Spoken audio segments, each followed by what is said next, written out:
What if your players could literally discover the dungeon as they explore it?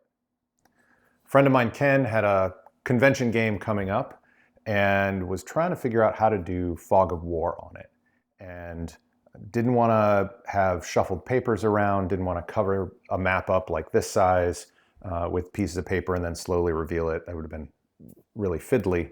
And it got me thinking, and I did a little research. And so I made this. It's a scratch-off dungeon map that the players can literally scratch off the fog of war as they play and reveal the map as you all play. My name's David Moore. I'm with the Lair of Secrets, and let me show you how to make one. So what do you need to make this scratch-off dungeon map?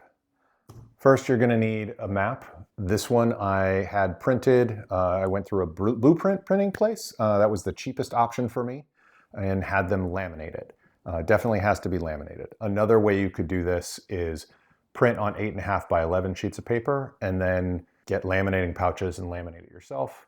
I've even seen on some of my research where you take clear packing tape and lay that over the pieces of paper. If you can, if you're going to go that route, I would almost recommend cardstock if you're going to use the clear packing tape, because the packing tape tends to curl the paper. So the other things you're going to need is some type of inexpensive craft paint. I don't recommend any particular brand. I have Deco Art and Craft Smart that I had used as part of my experimentation. Something to mix it in and possibly something to store it in if you're going to need to do this in multiple stages. And dish soap. The magic mixture actually here is one of these, which is about 2 fluid ounces, and about 5% dish soap. A very little amount. You technically can get away with just using the acrylic paint itself, but since acrylic is basically a plastic, when you scratch it, it's very rubbery when you're trying to scratch it off. It doesn't have that kind of nice scratchy sort of texture that most scratch-offs do. Adding the dish soap actually seems to alter the chemistry of the acrylic a little bit, just enough so that the scratch-off feels scratch-off. So for applying the paint to the map, I went with about an inch and a half wide brush to get as much as possible on it at one time. I recommend going over the edges of the map like I did here so that the players don't realize where the edges of the map are or where the interior edges are. And it'll also look kind of cooler when you're finally done and there's all these empty spots here. It also, if you have secret doors and things like that, can help you reveal where those secret doors might be to the players' imaginations. One thing that I found out about this mixture is that it does not like doing a second coat. If you attempt to do a second coat, it tends to wipe up the first coat. It tends to reactivate the acrylic. What I ended up doing, I started with a brush, realized I had some empty spots, went to kind of a rubber roller. Then finally I pulled out my old airbrush and went over everything with the airbrush. Since it's not physically moving, there's nothing physically wiping that first coat, it makes a nice even layer over it. Another thing that you could probably use if you have access to one is either a critter gun or like an HVLP sprayer. For both of those and the airbrush, I used a liquid flow aid medium to let it flow through the airbrush more easily than the standard thick craft paint here. So how do you use this?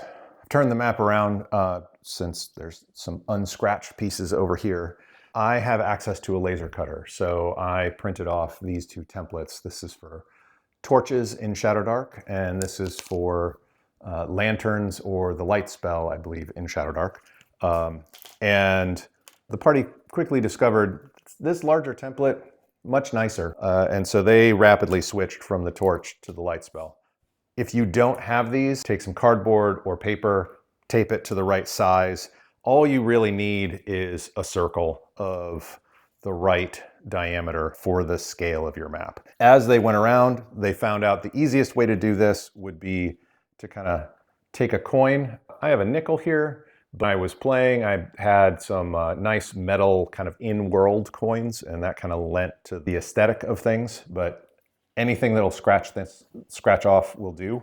And then they basically just scribed an arc to show where they were headed to, and then they could move the template to the side. It was kind of a pain to scratch inside the template, and if you have a paper template, you're not going to be able to do that. Having done that, here's a corridor here. They just scratched off until they found the edges, and I'll scratch off a little bit more to show the edges of the corridor, and then they would discover, oh, this goes south here, and then scratching off up here. Oh, and this also now goes north. And so they could then very rapidly scratch the rest of this off. For some spots, it was big enough that multiple people could get in here and do the scratchings. You don't have to worry about just one person having all the fun scratching it off. But then as you're moving in, you can continue to scribe a new arc as you move down this corridor and continue to scratch things off and see where it goes. So this is kind of a wide room, and it'll keep going. And then we'll just scratch off as much as possible. One of the things that I found is there are some players who really like to get every little bit off, and that's fine. I would say while they're scratching, keep going, keep talking. There's also players who just want to get it cleared enough. I liked the cleared enough aesthetic. It kind of, especially for Shadow Dark, it kind of gives that kind of gritty, in the low light sort of feel on this. So we'll just finish this part out here. Okay, there's the edge. And then we'll go here.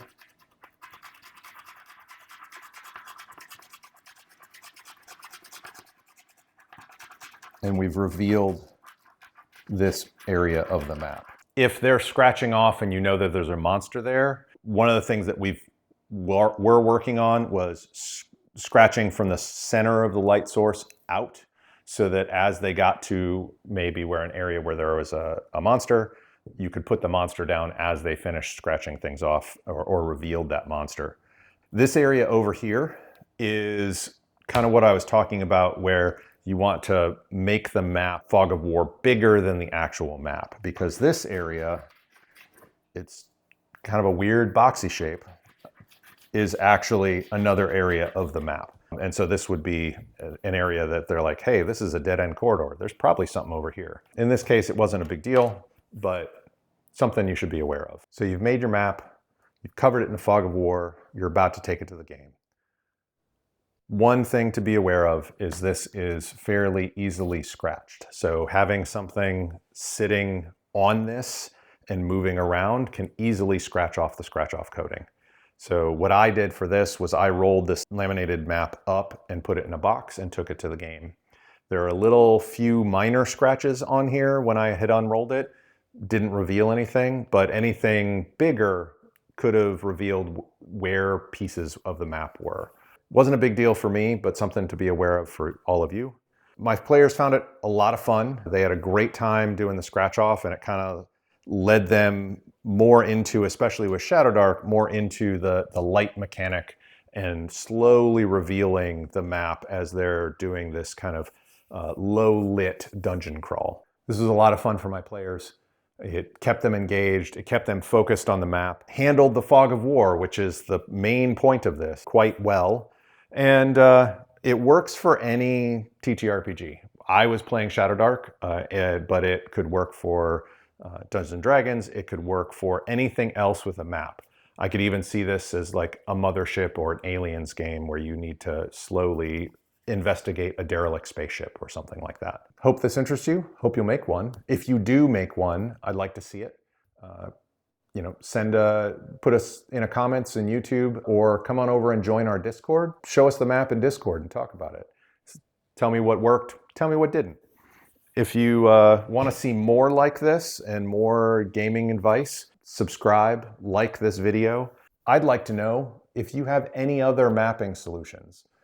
any other solutions for fog of war in particular. This is a fair amount of setup, and in order to do this again, you would need to clear the whole thing off. I don't know how to do that without scratching it. Water does take some of this off, but I haven't, obviously, this was a couple months back. I haven't cleaned this off yet.